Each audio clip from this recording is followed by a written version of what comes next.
மின்சாரம் கட்டணத்தை உயர்த்த மாட்டோம்னு சொன்னீங்களே சாரே சாரே சாரே வீட இடிக்க மாட்டோம் சொன்னீங்களே சாரே சாரே மகளிர் உரிமை தொகை எங்க போச்சு சாரே சாரே லஞ்சத்தை ஒழிப்பான்னு சொன்னீங்களே சாரே பழனி கோயிலுக்கு மொட்டை போட்டீங்களே சாரே இந்த ஆட்சி வந்தோடனே ரீலு மட்டும் எடுக்கிறீங்க சாரே சாரே குதிரை பேரம் நடக்குது இந்த ஆட்சியில சாரே உள்ள நடக்குது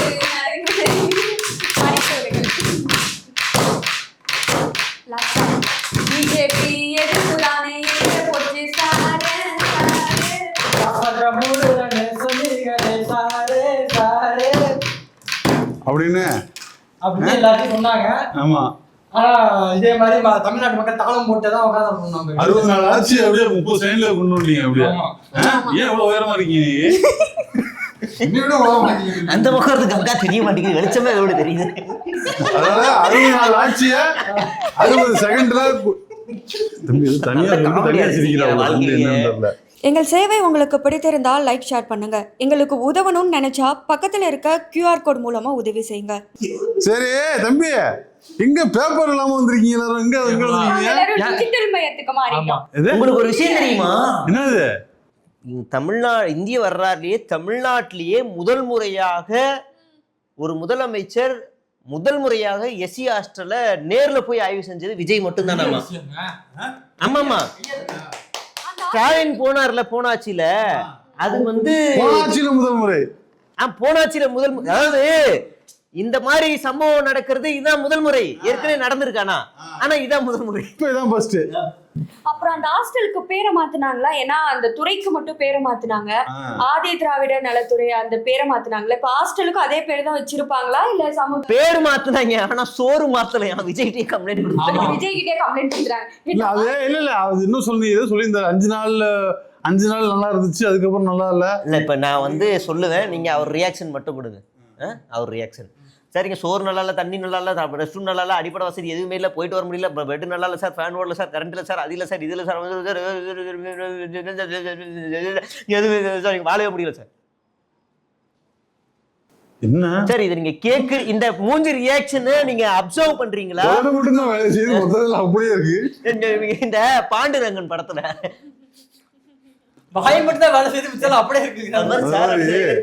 தம்பி, அதுக்கு முன்னாடி எல்லாம் முக்கியமா பேப்பர் எங்கன்னு கேட்டேன், அதுக்கு பதில் இன்னும் வரல. இந்த ஆட்சியே பாத்தீங்கன்னா டிஜிட்டல்னாலதான் வின் பண்ணி வந்துச்சு. அதனால டிஜிட்டல்ல வச்சு ஒழிக்கிறதுன்னு சூப்பர்மா. இந்த பதிலை விட இந்த பதில் கொஞ்சம் கன்வின்சிங்கா இருக்குது. அப்புறம் முக்கியமான விஷயம், இது எல்லாத்தையும் விட ரொம்ப முக்கியமான விஷயம் இருக்குது. தமிழ்நாடுன்னு பேரறிஞர் அண்ணா அவர்கள் பேர் வச்ச நாள் இன்னைக்கு. அதனால நம்ம அதுக்காக அவருக்காக தமிழ்நாடு நாள். அதாமா ரொம்ப கஷ்டப்பட்டு உசுரை கொடுத்து அவர் தன்னோட பலத்தை எல்லாம் நிறுவி அந்த பேரை கொண்டு வரது ரொம்ப கஷ்டப்பட்டாரு. நம்மால சீக்கிரமா அதை காலி பண்ணி தமிழகம் மாற்றத்துல தமிழகம்னு மாத்தி விட்டாப்புல. ஏதாவது ஒரு அவரோட கட்சி பேர்லயோ ஏதோ ஒன்று வச்சா அதுலேயே தமிழகம் தான் வைக்கிறாப்புல. தமிழ்நாடுங்கிற பேருக்கான அந்த கேட்டா அண்ணா கொள்கை தலைவர் பாப்புல, பெரியார் கொள்கை தலைவர் பாப்புல. இத பிஜேபி அரசு ஒன்றிய அரசே இந்திய அரசு அப்படின்னு சொல்லுவாரு. அதனால அண்ணாவுக்கு செய்யற மிகப்பெரிய துரோகம் தமிழகம் தமிழகம் அப்படின்னு உச்சரிக்கிறது அண்ணாவுக்கு செய்யற மிகப்பெரிய துரோகம் என்று கரெக்டா இருக்கேன்னு பார்த்தேன். துரோகம் என்று திட்டவட்டமாக சொல்லுகிறேன். அடுத்து முக்கியமான விஷயம், எங்க கருப்பசாமி இவருங்க கருப்பசாமி, அதெல்லாம் பழைய பாட்டு. கருப்பனே அதுக்கு முன்னாடி இந்த பிஜிஎம்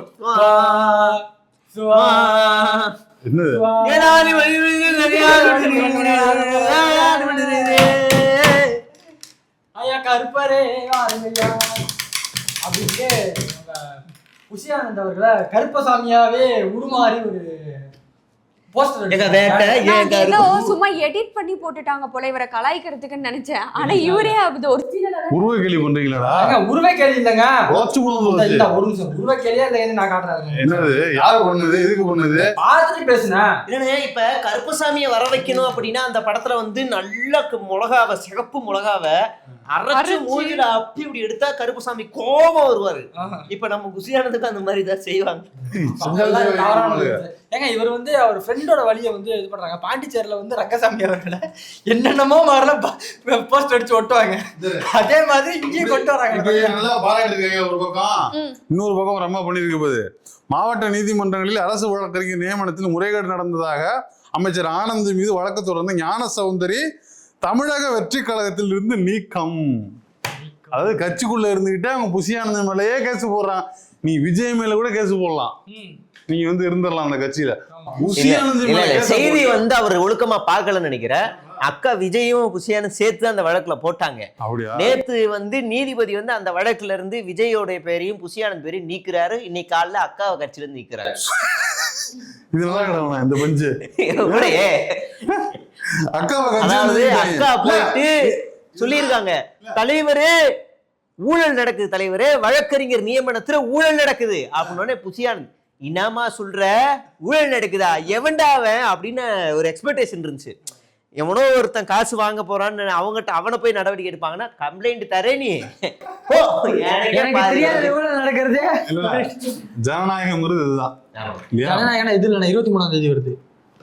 அது ஜனநாயகம். எடிட்ல தூக்கிடுங்க. ஜனநாயகம் தம்பி, இது ஜனநாயகம். இந்ததுக்கு வேற வேற, மருதநாயகன் வேற.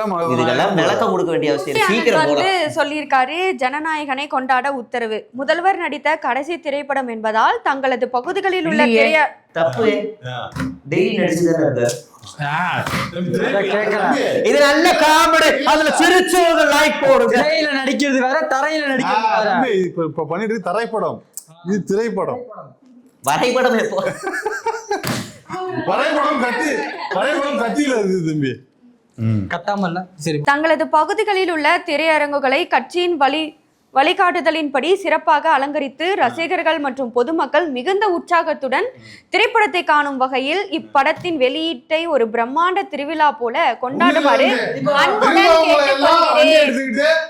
மக்களுக்கும் பொதுமக்களும் இடையூறு செய்யுமாறு மிகுந்த தாழ்மையுடன் கேட்டுக்கொள்கிறேன். சொல்ல வந்தேன், இவங்க சும்மாவே ஆடுவானுங்க, சலங்கையை வேற கட்டி விட்டாங்க, என்ன ஆட்டம் ஆட போறாங்கன்னு தெரியல. இப்ப எனக்கு ஒரு விஷயம் ஞாபகம் வருது. அதாவது பொங்கலுக்கே ஜனநாயகன் ரிலீஸ் ஆக வேண்டியதுல அப்பவே நிறைய பேர்கிட்ட பிளாக்ல எல்லாம் டிக்கெட் வாங்கி காசெல்லாம் புடிங்கிருந்தாங்கல்ல, அவர்கள் எல்லாரும் டிக்கெட் மறுபடியும் எடுக்க வேண்டாம், ஃப்ரீயாவே வாங்கணும் ஒரு அனௌன்ஸ்மெண்ட். அப்படி மட்டும் சொன்னீங்கன்னா என்னோட டிக்கெட் காசு திருப்பி வந்துடும், நானும் போய் படம் பார்ப்பேன். பொய், பச்சை பொய். அன்னைக்கெல்லாம் காசே இல்ல, நான் காசு கொடுத்தா பொங்கலுக்கே ஊருக்கு போனா உடனே டிக்கெட் எடுத்தேன்னு கதை. எங்கள் சேவை உங்களுக்கு பிடித்திருந்தால் லைக் ஷேர் பண்ணுங்க. எங்களுக்கு உதவணும்னு நினைச்சா பக்கத்துல இருக்க QR கோட் மூலமா உதவி செய்யுங்க. இதுல மலேசியாவில் சிங்கப்பூர்ல எல்லாம் 3000 5000 கொடுத்து இன்ஸ்டாவில் ஏமாந்து டிசைனா ஏமாந்தாங்க. இதெல்லாம் ஊழல்ல வராது. தவறு நடந்திருக்கு. இல்ல இப்ப எல்லாரும் விமர்சையாக கொண்டாடும்படி கேட்டுக்கொள்கிறோம். எத்தனை பேனர் கட்டுன்னு எத்தனை உசுறு போகுதுன்னு தெரியல. நான் பேனர் வைக்க போறேன்னு எவன் கரண்ட் கம்பியில மாட்டி அடிபட போறான்னு தெரியல. ஹெல்மெட் போடாம ஒரு சீன் பார்த்தேன். ஒரு துரு பிடிச்ச ராடு. அந்த கம்பெனிக்குள்ள பல வருஷமா ஆளுங்களே போயிருக்க மாட்டாங்க, ஏதோ மர்டர் பண்றதுக்காக தான் கூட்டு போயிருக்காங்க அப்படின்னு நினைக்கிறேன். அப்போ அதுக்குள்ள வராப்புல ஹீரோ மர்டர் பண்ண போறாங்க போல. அந்த இதுல கிளைமேக்ஸ் சண்டையா இருக்கும்னு நினைக்கிறேன். ஒரு துரு பிடிச்ச ராடை எடுத்து அது எத்தனை இந்திக்காரன் பார்க்க துப்புடானோ மிதிச்சானோ என்ன கருமன்னு தெரியாது. கம்பெனினால அவங்க தான் பாதிப்பு இருப்பாங்க. எடுத்து நக்கிட்டு வராரு. ஏங்க அதெல்லாம் வந்து ஒரு மாஸ் எலகன்ங்க. படத்தோட பார்க்கும்போது அது ஒத்து போவோம். ஏங்க இன்னொன்னு சொல்ற முக்கியமான விஷயம், ஆட்டோவில் விஜய் பாடல் போடாததால் டிரைவரை தாக்கிய தாவேகா பிரமுகர் கைது. எங்க தம்பி? ஆட்டோல. எங்க படிச்சிருக்க மாட்டியா? பூந்தமல்லி இல்லடா. பூந்தமல்லி அருகே இப்படி முன்னாடி தூக்கி கால போய் பாட்ட போடுற. என்ன பாட்டுன்னு?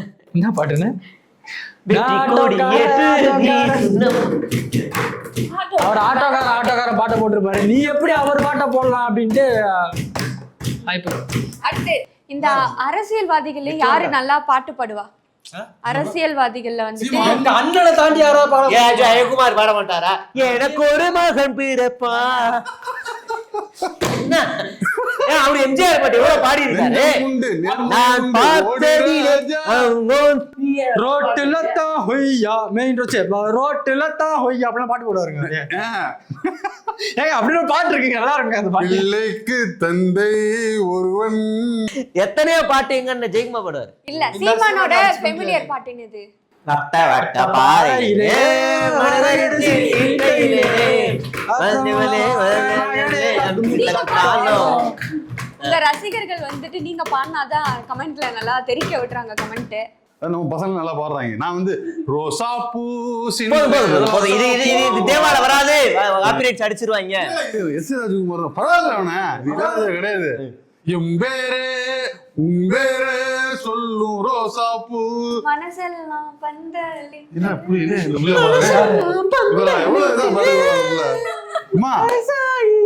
சரி இப்ப என்ன அந்தாட்சரி பண்ணிட்டு இருக்குது? எதுக்கு சொன்னப்ப என்ன சொல்ல வந்து பாடி இருக்காப்ல. காலேஜ் ஃபங்க்ஷன் போயிருக்காங்க. ஒரு பொலிட்டிக்ல எந்த ஒரு கேள்வியுமே கேட்காம அண்ணன் உங்களோட ஃபேமஸான பாட்டை பாடுங்க அப்படின்னு கேட்டாங்க. நல்லா பாடிட்டாங்க. மனவேதனை போயிருக்கு. ஏண்டா பைத்தியக்கார பையனோ, இவ்வளவு நேரம் நான் பேசுறது உங்களுக்கு புரியல, பாட்டு பாடுமா கை தட்டிங்களா, இதனால தாண்டா அப்படின்னு வெறுப்புல பேசுங்க. சீமான வாய்ஸ்க்கே கொஞ்ச நாள் அடிக்ட் ஆயிட்டாங்க. சீரியஸா ஒரு வாய்ஸ் எனக்கு ரொம்ப பிடிச்சி போயிடுச்சு. அதேதான் நானும் சொல்றேன். நான் சமணி பாட போயிருந்தேன். பாடையில பாட பாடுறதுக்கு நான் பாட போயிருந்தேன். அவன் நிறைய பணம் வச்சிருக்கிறது எனக்கு பிரச்சனை இல்லை. இன்னொரு பாட்டு பாடி கேட்டிருக்கியா? பிகரா வச்சிருக்கான். வெள்ள வெள்ள பிகரா வச்சிருக்கான் தம்பி. இல்ல அதாவது அவரு சொல்லுவாப்ல, தம்பி அவ போட்டுக்கிட்ட உடலுக்கு பிரச்சனைடா, அவ கூட வெள்ளக்கார பேரெல்லாம் இருக்காது, அதை பார்த்தா அந்த மாதிரி. அதெல்லாம் தனியா பேச அதெல்லாம் போட்டு சிரிச்சுட்டு இருக்கு. நீ என்ன நீ பெரிய மனுஷனா நீ? தனியா போட்டாலும் அண்ணன் இன்னொரு பாட்டு பாட்டு கேட்டிருக்கியா? கவிதைகள் சொல்லவா உன் பெயர் சொல்லவா இரண்டுமே ஒன்று. டக்குனு அக்கா கைது. யாருக்கு கவிதை? ஒரு கவிதை எனக்கு இல்ல. என் முன்னாடி பேரே கவிதைடா, அதனால பிரச்சனை இல்லை. விஷயம் என்னன்னா, தலைவன் வந்து நேற்று பேசியிருக்கிறாப்புல, ஃபீல் பண்ணி அநியாயத்துக்கு ஒரு சினிமா ஆகான கொண்டாந்து விட்டுட்டீங்களடா. நீ எப்போ மேடையில ஏறினா பாட்டு பாடு கதை சொல்லுங்கிற அளவுக்கு எல்லாரையும் ஏத்தி இந்த மாதிரி ஆக்கி விட்டீங்களே. அண்ணன் யாருன்னு இப்ப ஃபீல் பண்றாப்புல. நீ யாரு ராஜா? நீ மேடையில என்ன பண்ண? வட்ட வட்ட பாரியிலையும் எள்ளு வைய பூக்களையும் பாரி கொடுத்தது நீ தானே. ஈழத்தை பத்தி பூரா கதை சொல்லி குக்கிங் மாஸ்டர் ஆக்குனது யாரு? நீ தானே. Cooking master? ஆமாப்பா, அவர் புரோட்டா மாஸ்டர் தான் நினைச்சிட்டு இருக்கான். மழை பேரு நல்லா சமைக்கக்கூடியவர். விருந்துனா என்ன பெரிய டேபிள் தம்பி. தம்பி அங்க போர் நடந்துகிட்டு இருக்கோம், இங்க விருந்து சமைச்சிட்டு இருப்பாரு. ராஜகிரன் எல்லாம் உட்காந்து சாப்பிட்டு இருப்பாங்க. இதுதான் அங்க நடந்தது.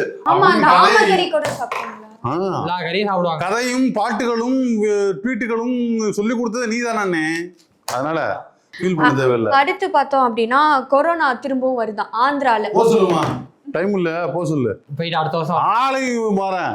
எவ்வளவு பயங்கரமான நியூஸ். சும்மா கொரோனா கொரோனா அப்படியே சொல்லுவாங்க. கொரோனா வருதுங்க, அதிர்ச்சியான நியூஸ் ஆடுகிறது அப்படி சொல்லணுமா? ஆந்திராவில் மீண்டும் கொரோனா. அந்த நியூஸ் நம்ம 2 நாளைக்கு முன்னாடியே படிச்சுட்டோம். இல்ல அது வேற தமிழக சுகாதாரத்துறை எச்சரிக்கை கொடுத்துருச்சு. அப்படிலாம் ஒண்ணும் செய்தி இல்ல, அது வந்து புரளி, யாரும் நம்பாதீங்க. தமிழ்நாட்டுல ஆந்திராவில வந்து அந்த நியூஸ் தான் நம்ம தமிழ்நாடு சுகாதாரத்துறை வந்து மறுத்து நியூஸ் கொடுத்துட்டாங்க. இது இந்த இவங்களுக்கு வேற வேலை கிடையாது, பீதியை கிளப்பி விட்டு ஏதாவது பண்ணுவாங்க. சரி அதை விடுங்க. அரசு சொன்னா மட்டும் நம்புங்க, பீதியை கிளப்பி விடாங்க, பிடிச்சி உள்ள போட்டுருவாங்க. தெரிஞ்சுக்க.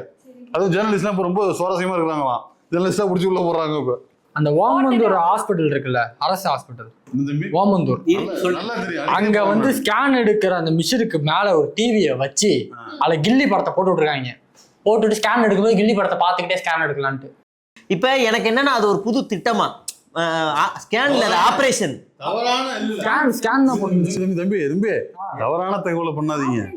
அது என்னன்னா ரொம்ப ரொம்ப முக்கியமான சிகிச்சை நேரத்தில் நோயாளிகளுக்கு பொழுதுபோக்காக ஸ்கேன் இல்ல ஆபரேஷன். அதிபிராணவாயுன்னா அந்த இது எலக்ட்ரிக் ஷாக் கொடுப்பாங்கல்ல, என்னன்னு தெரியல, ஏதோ ஒண்ணு அதிபிராணவாயுன்னு சொல்றாங்க. அது இது அயன் பாக்ஸ் வச்சு இப்படி இது பண்ணுவாங்க. ஆமா, ராஜா ராணில போட்டு கொடுத்தாருல ரகுவரன், அதுல அது அதை வச்சு இப்ப படம் பார்க்க முடியும். அந்த மாதிரி ஏதோ இதுரா ஆக்சிஜன் மாஸ்க், வென்டிலேட்டரா, வென்டிலேட்டர் மாதிரியான ஒரு ஐசியூ மேட், அதுல இது டிவி வச்சுக்கலாம், வச்சு இன்னும் படம் பார்த்துக்கிற வசதியை வந்து டிஜிட்டல் அரசு ஏற்படுத்தி கொடுக்குது. அதை வந்து நேற்று ஆரம்பிச்சிருக்காங்க. அந்த திட்டத்துல முதல் முறையாக கில்லி படம் போட்டிருக்காங்க. நம்ம வேணும்னா இவங்க போடலாம். காதல் அழிவதில்லை, உயிருள்ள விசா, அதெல்லாம் நம்ம போட்டுக்கலாம். இப்போ எனக்கு என்ன டவுட்னா, இப்போ ஆப்ரேஷன் பண்ணிக்கிட்டு இருக்கும்போது பேஷண்ட் பார்ப்பாரு, திடீர்னு ஒரு சுவாரஸ்யமான ஒரு சீன், அதாவது கடைசி கிளைமாக்ஸ்ல பிரகாஷ்ராஜ் இப்படி ஹீரோ இப்படி குத்தி விட்டுருவாப்புல, அந்த சீன் வந்தா பரவாயில்லைங்க. இவர் வந்து ஆபரேஷன் பண்ண கையில கத்தி எடுக்கிறாரு. அப்ப போறதுக்கு முன்னாடி பாட்டு திருநெல்வேலி எல்வாடா திருச்சி வேலை கோட்டான்னு பாட்டு ஒண்ணுச்சுன்னா உள்ள ஒரு கூஸ் பம்ப்ஸ் ஆகி, அது ஆப்ரேஷன் கிடையாது, திரும்ப திரும்ப ஏதோ பேசி தொலைங்கடா, அப்படிலாம் என்ன பண்ண முடியாதுடா. அது வென்டிலேட்டரா, இந்த மூச்சு உசுறு போய் வந்துகிட்டு இருக்கும்ல. ஆனா அப்ப கில்லி படம் பார்த்தா மொத்தமா போயிருமே, சுறாலாம் போட்டா. கில்லி போட்டா போகாது, நல்லா போடாங்க. ஆதி இதெல்லாம் போட்டா பாதி போயிடும். அது மாதிரி அதுக்காக வந்த திட்டம். அதனால வந்து தம்பி நீ போனீங்கன்னா சாய்ஸஸ் யூஸ் தம்பி, உனக்கு பிடிச்ச படத்தை போட்டு நீ போட்டுக்கலாம். பாசமலரோ வந்து மன்னாதி மன்னனோ, காதல் மன்னன் கவி. எங்கள் சேவை உங்களுக்கு பிடித்திருந்தால் லைக் ஷேர் பண்ணுங்க. எங்களுக்கு உதவணும்னு நினைச்சா பக்கத்துல இருக்க QR கோட் மூலமா உதவி செய்யுங்க. ₹1 கூட லஞ்சம் இல்லை சொன்னது யார் அப்படின்னா, கடந்த காலத்தில் RTO அலுவலகத்தில் பர்மிட் வாங்குவதற்கு 5 லட்சம் ரூபாய் கொடுத்து உள்ளேன். ஆம்னி பஸ் சங்க தலைவர் பேசிக்கிறாப்ல. அவர் பேர் வந்து ஆம்னி பஸ் சங்க தலைவர். அவர் பேரே ஆம்னி பஸ் சங்க தலைவர். இப்ப அந்த ஆம்னி பஸ் சங்க தலைவர் இவரான் பாருங்க. இவனுக்கு வந்து ஒரு வரலாறு இருக்குது. சொல்றியா? அவரே தானே, அவரே. அதாவது விஷயம் என்னன்னா, 2025ல இவனே வீட்டுல வந்து பெட்ரோல் பம்பம் போட்டுட்டு எவ்வளவு மாமா போட்டா எனக்கு போலீஸ் பாதுகாப்பு போட்டுட்டு புதிய தலைமுறையில போட்டிருக்காங்க. புதிய தலைமுறை பாம்பு போட்டு நான் தான் போட்டு சரண்டர் ஆயிருக்கலாம். அந்த பீஸ் வந்து இன்னைக்கு வந்து யாராவன் லஞ்சம் இல்ல அது முக்கியம் இல்ல, அவன் ஒரு சங்பரி ஏதோ ஒரு சங்பரிவார அமைப்புல அடையாளம் தெரியாதா. இன்னும் ஒண்ணு, இந்த நியூஸ இப்ப ஆம்னி பஸ்ல வந்து லஞ்சமே இல்ல, விஜய் வந்து லஞ்சத்தை ஒழித்து விட்டாருன்னு நியூஸ் போட்டு அவன் போட்டோ போட்டு நியூஸ் போட்டு தெரியுமா? அதே புதிய தலைமுறை. இப்படியும் ஒரு பேச்சு அப்படியும் ஒரு பேச்சு. புதிய தலைமுறைன்னு தான் எனக்கு ஒண்ணு வந்துச்சு. நேத்து சமஸ் வந்து திடீர்னு கோவம் வந்துச்சு, என்னன்னு தெரியல. இல்ல அதுக்கு வாய்ப்பு இல்ல. எதுக்கு? அவரோட சேனல்லே வேலை செய்யற விஜயன் கேஸ் நடந்துகிட்டு இருக்கு. சமஸ் தான் அதிகமா இன்டர்வியூ எடுப்பாரு. 3 நாளா கேஸ் நடந்துகிட்டு இருக்குது. ஒரு நாள் கூட அந்த டிவில டிபேட் அதை பத்தி பண்ணவே இல்லை, பேசவே இல்லை. சங்கீஸ்ல நினைத்து பண்ணிட்டு இருக்காங்க அதை பத்தி. விஜயன் எதுக்கு இப்படி அலங்கழிக்கப்பட்டார் அப்படின்னு எல்லா டிவியும் ஓடிட்டு இருக்கு. புதிய தலைமுறை பேசவே இல்லை. நியூஸ் கார்டுலாம் நான் போட்டிருந்தாங்க, அது மட்டும் தான் போட்டிருந்தாங்க. நியூஸ் கார்டு விஜய் சார் நான் ஒரு கார்டு போட்டிருக்கேன், வலிக்குதா? இல்ல ஓகே அது பிரச்சனை இல்ல, சரி அப்படி போட்டிருப்பாங்க. சமஸ் எழுதியிருக்காப்ல ஆர்டிக்கல், தாவேகா அரசு கொஞ்சம் இதெல்லாம் யோசிக்கணும், கொஞ்சம் இதெல்லாம் பின்பற்றணும், பார்த்துக்கோங்க தயவுசெய்து சார். ஒரு ஆர்டிகல் போட்டிருக்கேன், வலிக்குதா? இல்ல ஓகே, அப்போ ஓகே சார். காலில் பல்லு போடாமல் பதமா இருப்பது. ஓகே, அந்த மாதிரி பதமா இருப்பது. ஆமா, விஜயனுக்கு எதிராக ஒட்டுமொத்தமான ஜேர்னலிஸ்ட் சென்னை பிரஸ் கிளப் எல்லாம் போட்டாங்க. இப்போ புதிய தலைமுறை ஜேர்னலிஸ்ட் வராதா? வரும் தெரியல. அதுல ஒரு ட்விஸ்ட் என்னன்னா, அவர் வந்து இந்த ஒரு திருநாவுக்கரசா அந்த ஆள் கைது செய்யப்பட்டாரு. அவர் தான் இவருக்கு அமைச்சிருக்காரு, இவர் அவருக்கு அமைச்சாரா தெரியல. இந்த மாதிரி ஒரு டாக் போகுது சார், குதிரை பேரம்ல இன்னும் பல பேர் வாங்குறதா தகவல் போகுது சார் அப்படின்னு சொல்லி ஒரு மெசேஜ் போட்டு அதை வச்சு டிபேட்டும் நடத்திருக்காங்க. ஓகே, அதுலதான் பேசிருக்காரு. இப்ப நாம ஒரு சேனலுக்கு இன்டர்வியூ வராங்க அப்படின்னா, சார் இது மாதிரி ஒரு தகவல் போகுது, இதை பத்தி பேசுவோமா? சீமானை பத்தி பேசுவோமா, விஜய் பத்தி பேசுவோமா? சார் இப்ப வைகோ வந்து தாவேகாவோட கூட்டணி போக போறதா இருக்கு, நம்ம வந்து அதை பத்தி பேசுவோமா அப்படின்னு வைகோ சேர்றதுக்கு முன்னாடி ஒரு தகவலா பேசுவோம்ல. இதெல்லாம் குதிரை பேரத்துல வரும்னு சொல்லி காவல்துறை கூப்பிட்டு வச்சு விசாரணை நடத்திருக்கு. விசாரணை நடத்தல, அலைக்கழிச்சிருக்கு. என்னங்க அதுல டிபேட் ஷோவே முடிச்சிட்டாங்க. அடுத்த நாள் மொபைல் வாங்குறதுக்காக வர சொல்லிருக்காங்க. மொபைல் வாங்கி வச்சுட்டு கொடுக்கல ஒரு நாள் ஃபுல்லா. அதான் பிரச்சனை. சோ இந்த மாதிரி அலைக்கழிச்சு இதை பத்தி புதுத்தலைமை. இதுல சவுக்கு ஒரு வேதனையும், கடந்த ஆட்சியில ஒரு பல முக்கியமான ஜேர்னலிஸ்டுகள் கைது செய்யப்பட்டாங்க. ஏன் இவருக்கு மட்டும் வருது? இது ஒரு காரணமா வச்சுக்கிட்டு விஜய் ஊழல் பார்க்கல. சீமான ஆதரவாளன், சவுக்கு சங்கர் ஆதரவாளன் என்ன சொல்றாங்கன்னா, சவுக்கு சங்கர் அரசு பண்ண மட்டும் இனிச்சுதா, அப்ப மட்டும் வந்து எல்லாரும் நீங்க இது பண்ணீங்க, இப்ப நல்லா சாவுங்க, நல்லா வரட்டும். விஜயன் ஒரு நியூட்ரல் பேஸ்டியா, இது கூட தெரியாம தற்கொலையும் கத்திட்டு இருக்காங்க. இதெல்லாம் இவ்வளவு பேசுறோம்ல, விஜயன் போய் இதை பத்தி போய் கருத்து கேட்டீங்கன்னா, அதை விடுங்க, அது ஒண்ணும் இது இல்ல, அது ரொம்ப சாஃப்ட் கேரக்டரான ஒரு ஜேர்னலிஸ்ட். அரசாங்கம் அப்படி இல்ல, நம்ம அவருக்காக இவ்வளவு பேசுறோம்ல, அவரு ஸ்டாண்ட் எடுத்து சொல்லணும்ல. அது தவறு இல்ல, அவரே சொல்ல மாட்டாரு. அத சொல்ல மாட்டாரு, சொல்லணும் அவரு. இப்ப வெளில வந்து இப்போ இவங்கெல்லாம் குரல் கொடுத்தாங்களே, இதெல்லாம் உண்மையா? ஐயா நீங்க புதிய தலைமுறையெல்லாம் சொல்லுன்னு நினைக்காதீங்க. புதிய தலைமுறையில ஒரு டிபேட் ஷோ நடக்குது. அந்த டிபேட் ஷோக்கு இந்து முன்னணி அமைப்பினர் வந்து மறுநாள் புதிய தலைமுறை சேனல்ல டிஃபன் பாக்ஸை குண்டை தூக்கி உள்ள போடுறாங்க. அப்ப அங்க ஆசிஃப் அண்ண எல்லாரும் வேலை செய்யறாங்க. மறுநாள் காலைல எல்லாரும் போய் வெளில நின்று போராட்டம் நடத்துறாங்க. ஒரு ஊடகத்தினுடைய வேலை வந்து குண்டை போடுறீங்கன்னு. அந்த நிறுவனம் உள்ள வேலை செஞ்சுக்கிட்டு இருக்கு. போராட்டத்தை போகக்கூடாதுன்னு சொல்லுது. போனா எல்லாருக்கும் லாஸ் ஆகுது. நாங்க அந்த நிறுவனத்துக்காக போனாங்க. அப்படிதான் அது. அதனால அதுகிட்ட போய் எத்திக்ஸ் ஜெர்னலிசம் அப்படிலாம் பண்ண முடியாது. 3ஆம் இடத்தில் தமிழகம். தொழில் முதலீட்டுக்கு உகந்த மாநிலங்களின் பட்டியலில் தமிழ்நாடு 3ஆம் இடத்தில் உள்ளது. முதலிடத்தில் குஜராத், 2ஆம் இடத்தில் மகாராஷ்டிரா இருப்பதாக நிதி ஆயோக் தகவல். ஒரு நிமிஷம் வாந்தி ஒன்று எடுத்துட்டு வந்துடும். என்னாச்சுமா? இதுல முக்கியமான விஷயம் என்னன்னா, போன ஆட்சி வரைக்கும் தமிழ்நாடு இதில் 2ஆம் இடத்தில் இருந்தது குறிப்பிடத்தக்கது. இந்த வாட்டி 3ஆவது இடத்துக்கு வந்திருக்குது. இதுதான் மாற்றத்தோட சாதனை. இதுக்கு மட்டும் 6 மாசம் டைம் தேவையில்லை. இப்போ 2ஆவது இடத்துல இருந்து 3ஆவது தள்ளி விட்டாங்க. இதுக்கு 2 மாசத்துல மாற்றம். 6 மாசம். இது சட்டம் ஒழுங்கு பாருங்கடா. இல்லைங்க 6 மாசம் டைம் வேணுங்க. 6 மாசம் டைம் வந்தா நாங்க 3ஆவது இடத்துல இருந்து கொஞ்சம் 1ஆவது இடத்துல லீலைகள் தெரியுமா? கீர்த்தனா இருக்காங்களா அமைச்சர். என்ன பேசுறீங்க நீங்க? என்ன பேசுறீங்க? ஒரு வாய்ப்பு கொடுங்க. சும்மா அப்படி பண்ணாதீங்க. ஒரு வாய்ப்பு கொடுங்க.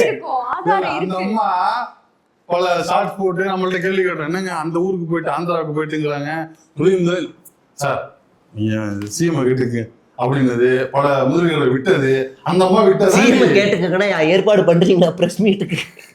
அந்த அம்மா தான் தொழில்துறை அமைச்சர். அதோட இதான் இப்போ வந்து 2ஆவது இடத்துக்குல இருந்து 3ஆவது இடத்துக்கு போயிடுச்சு. அடுத்து முதல்வர் ஜோசப் மீதான அதீத பாசத்தின் காரணமாக நெற்றியில் விஜய் என பச்சை குத்திய பெண்மணி. இல்ல அது எனக்கு ஒரு டவுட். Fake news. அது ஒரிஜினலா இல்லையே, 2-3 வீடியோ பார்த்தனே நானு. இல்ல அது டாட்டோ போட்ட மாதிரி தெரியல. அது வீடியோவே பாருங்க, அது ஃபேக்கா தான் இருக்கு. இப்படி அபாண்டமா வந்ததாக ஒரு தகவல். இந்த கார்டு என்ன இருக்கு, நான் கார்டுல வீடியோவுமே நான் பார்த்தேன். அது சும்மா துடைக்கிறது மட்டும் தான் பார்த்திருப்பீங்க. மருத்துவமனையில் அனுமதி.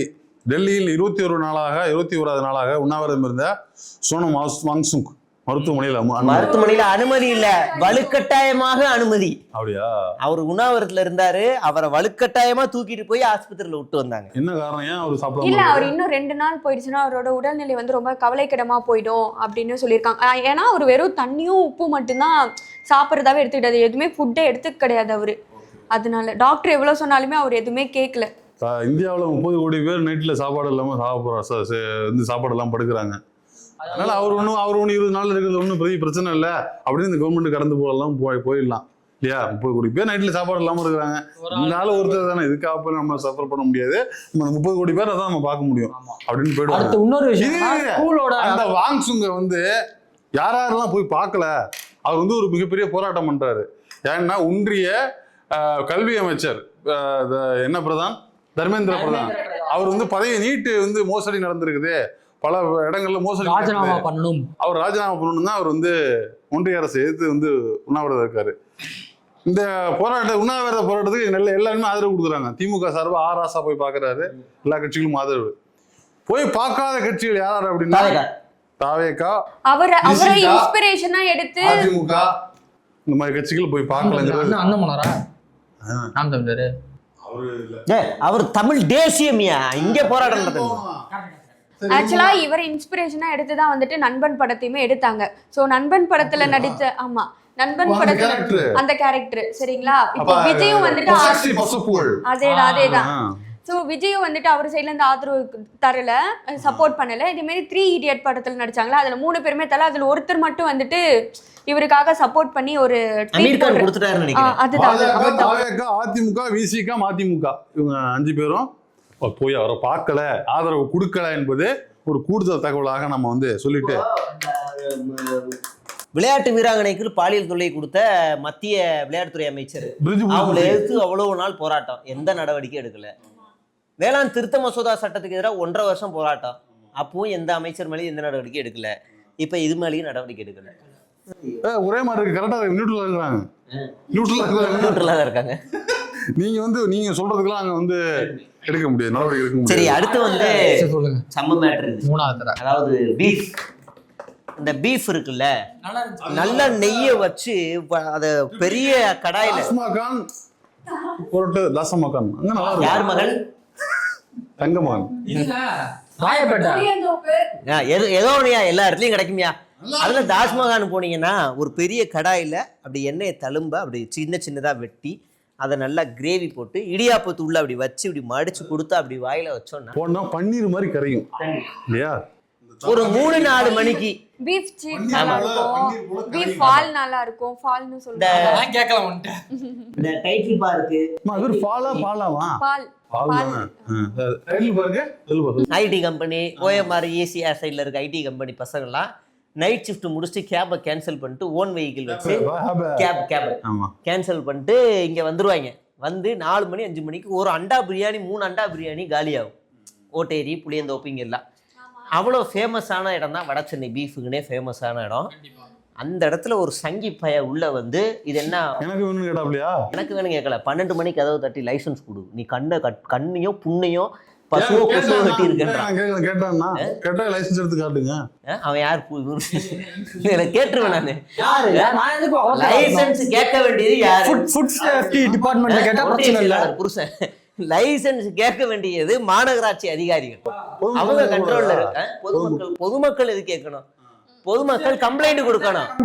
இதெல்லாம் இல்லாமல வந்து இவ்வளவு வருஷமா அங்க கடை வச்சிட்டு இருந்தாங்க. 100 வருஷ கடை, 3 தலைமுறையா வச்சிருக்காப்ல ஆளு.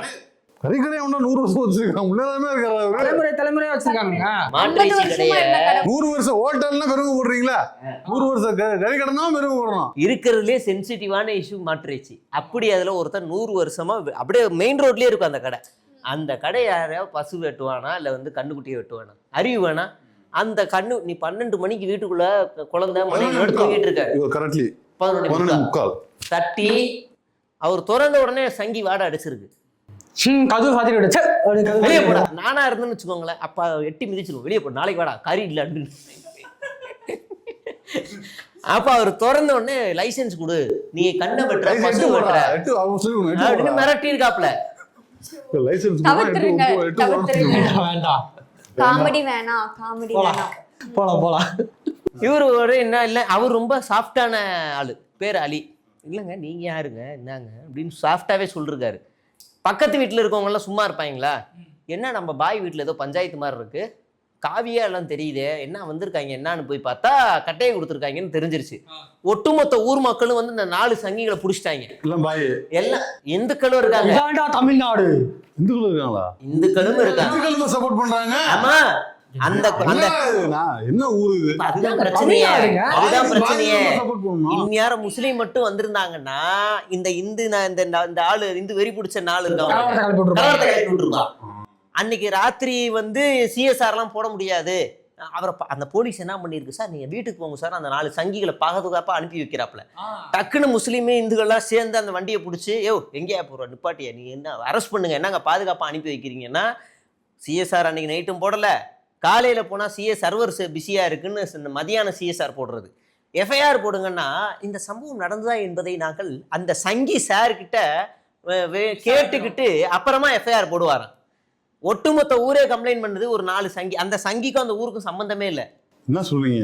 அந்த சங்கி இருக்கிறது கொருக்குப்பேட்டை. கொருக்குப்பேட்டைக்கார. இது திருவொற்றியூர் தாங்கல். அங்கிருந்து இங்க வந்து பேரு சிவாஜி சூர்யா. சார் வந்து சாரோட மனைவி வந்து வழக்கறிஞர். இவர் ஏற்கனவே இதே மாதிரி எங்கேயாவது போய் மோப்பம் முடிச்சு மாதிரி பஞ்சாயத்து பண்ணி அங்க இருக்க ஊர் மக்கள் எல்லாம் சேர்ந்து ஆமாமா அடிச்சிருக்காங்க. இதே வேலையோ எல்லாரும் இந்த மக்கள் மாதிரி இருக்க மாட்டாங்களே, இங்கே போய் மோப்பம் அடிச்சிருக்காங்க.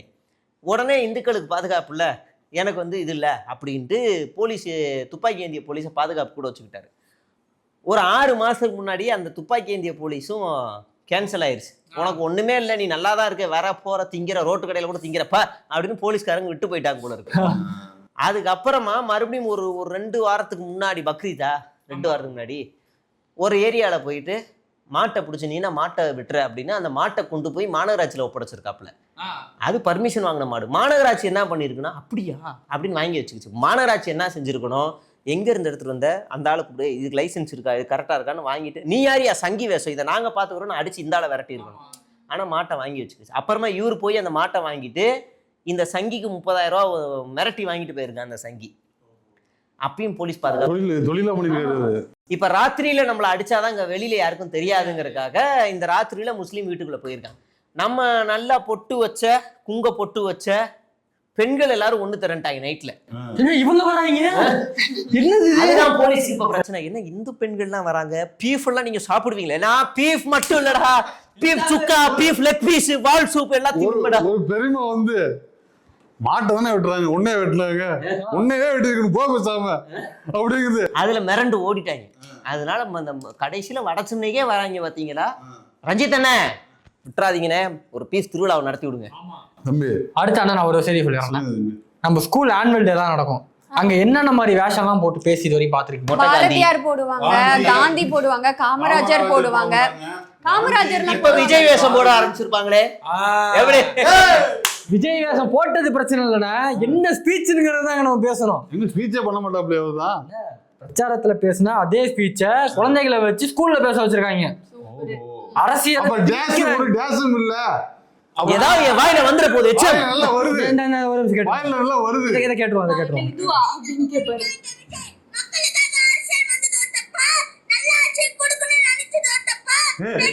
இதெல்லாம் உரையில வருதா, உரை வீச்சுல வருது.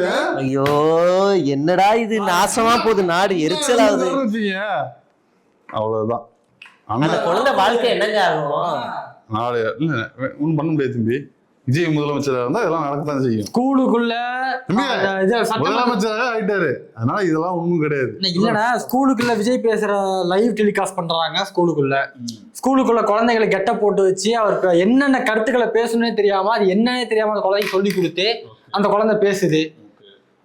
இது நாடு எங்க போறதுன்னு தெரியல. நாடு குடையை வாங்கிய சிஎம் விஜய்க்கு குடை பிடித்த நபர் உடனே அவரிடமிருந்து குடையை வாங்கி தானே பிடிச்சின்ற சிஎம் விஜய் குடைய பிடிச்சிருந்தாராம். சரி, செக்யூரிட்டிட்ட சரி அப்படியே வரும்போது அவரே வாங்கி குடைய பிடிச்சாராம். அது நியூஸ். எவ்வளவு நேரம் பிடிச்சாரு நான் வீடியோ பார்த்தேன். கரெக்டா 3.25 செகண்ட் தான் பிடிச்சிருக்காப்ல. 3 செகண்ட் இப்படி போயிட்டு 3/4 செகண்ட்ல திரும்பி வந்து கொடுத்துட்டு போயிட்டாப்ல.